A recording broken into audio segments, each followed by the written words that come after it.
This is the Puritan Pulpit. I'm your host, Nick Reddin, bringing timeless Puritan sermons from the past to inspire today's Christian.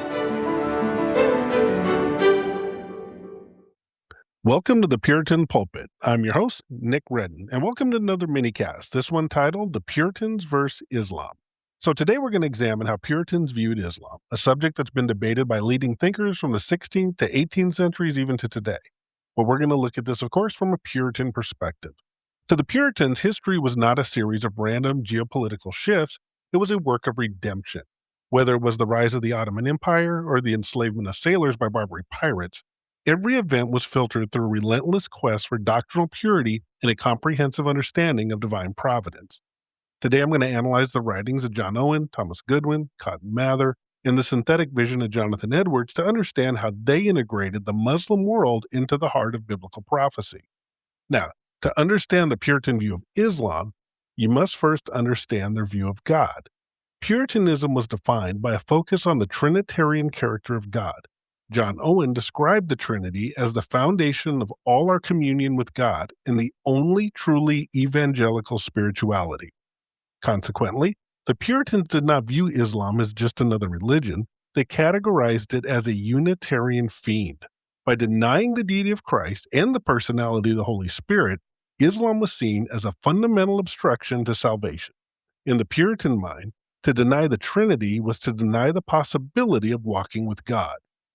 They viewed the propagation of Islam as a smoke from the bottomless pit that darkened the sun of Christian truth. Now, Puritan theology was strictly covenantal, distinguishing between the covenant of works with Adam and the covenant of grace with Christ. Thinkers like Anthony Burgess and Peter Bukele argued that since the fall, man's only hope lay in the imputed righteousness of Christ. Islam was portrayed as a legalistic system that appealed to the fallen human desire for self-righteousness. The Puritans saw the Quran as a set of legalistic strictures, offering a false hope of salvation through carnal works and external rituals. While they admitted that Muslims possessed a natural light of conscience to perform moral acts, they argued these acts lacked any saving value because they did not spring from a spiritual principle or a mediatory obligation to Jesus Christ. The most distinctive feature of this worldview was its historist interpretation of prophecy. They viewed the book of Revelation as a chronological map of world history. Following reformers like Luther and Calvin, Puritans identified the Antichrist not as one person, but as a dual power struggle that split the ancient Roman Empire. Rome was the Western Antichrist, or the beast, and Islam was the Eastern Antichrist, or the false prophet. Jonathan Edwards later synthesized this, stating that these great works of the devil had swallowed up the world's territory between them, sharing a joint tyranny over the souls of men. And that's from his History of the Work of Redemption. Now, Thomas Goodwin, he mapped Islamic history onto the trumpets of the apocalypse. So he had said, in regards to the fifth trumpet, he said the locust from the abyss represented the Saracen expansion. The smoke was the false doctrine of the Alquran, which blinded the nations. And then he said with the sixth trumpet, or the second woe, this was the rise of the Ottoman Turks, unbound at the river Euphrates around 1300 AD. The fall of Constantinople in 1453 was seen as the climax of this judgment, marking the destruction of the Eastern Roman Empire by the Turkish waters. A recurring theme in Puritan thought, and this was originating with Luther, was that the success of the Turk was a direct result of Christian sin. The advance of Islam was viewed as a punishment for the church's idolatry and formalism. Thomas Manton argued that God reckons sometimes with nations now, through wars to maintain a judgment and patience before the final judgment. This created a causal relationship. The fight against the Turk could not be won by weapons alone. It required personal reformation and holy living. As the Puritans often quoted Luther, quote, if the Turk's god, the devil, is not beaten first, the Turk will not be so easy to beat. Geopolitical stability was tied directly to the spiritual health of the church. In New England, Cotton Mather dealt with Islam on a visceral level with the Barbary crisis, where Christian seafarers were enslaved. Mather used these captivity narratives to mirror the community's spiritual failings. However, Mather also exemplified an Enlightenment tension. He famously advocated for smallpox inoculation a procedure he acknowledged came from the Ottomans and Islamic science. He defended this as a gift of providence.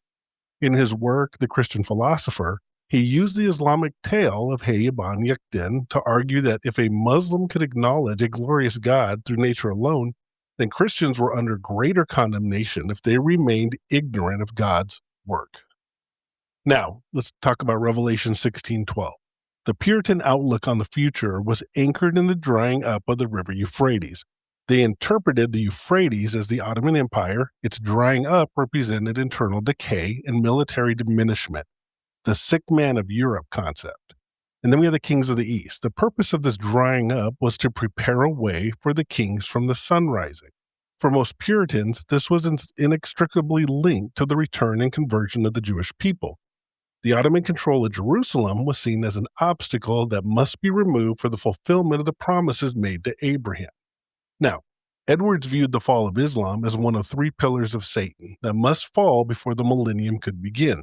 He believed this would not be achieved by the authority of princes, but by the pouring out of the Spirit of God and the preaching of the gospel. He urged Christians in his humble attempt to unite in extraordinary prayer to hasten this day.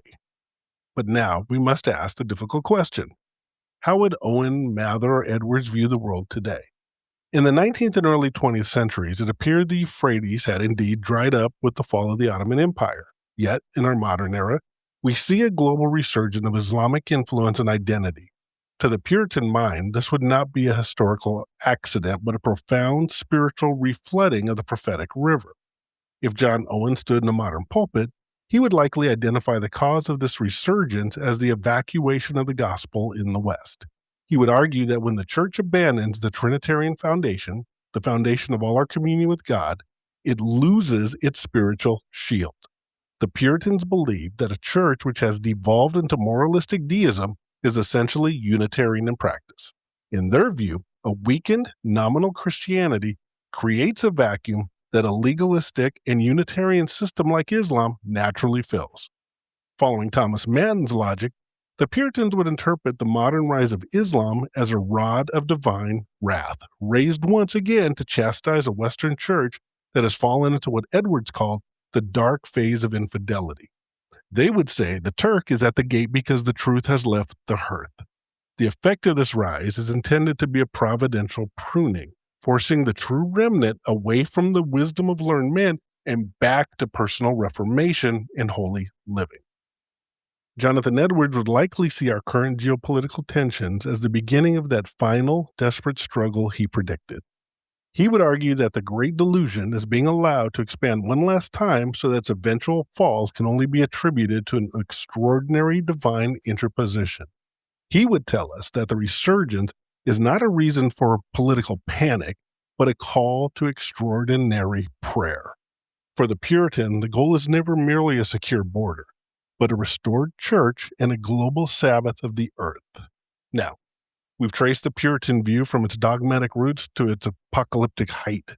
And for John Owen, Islam was a rejection of the sun. For Thomas Goodwin, it was the second woe. For Cotton Mather, it was a mirror of our own corruption. And for Jonathan Edwards, it was a landmark on the road to Christ's victory. The Puritan perception of Islam was a multifaceted construction that integrated dogmatic theology with historical hope. While the rhetoric was frequently polemical, it was driven by an absolute belief in the sovereignty of God and the efficacy of the means of grace. They transformed the Muslim kingdom from a source of terror into a target for the gospel, and we must as well. So as I close, let's remember their central conviction that the smoke of any false system will eventually be utterly scattered before the light of that glorious day. The history of the world is, and always will be, the history of the work of redemption. Thank you for joining me on the Puritan Pulpit. I'm your host, Nick Reddin, and until next time, walk in the power of the covenant and the light of the Trinity. May God bless you. Thanks for joining me on the Puritan Pulpit. I'm Nick Reddin. Until next time, may these Puritan voices from the past continue to stir your faith today.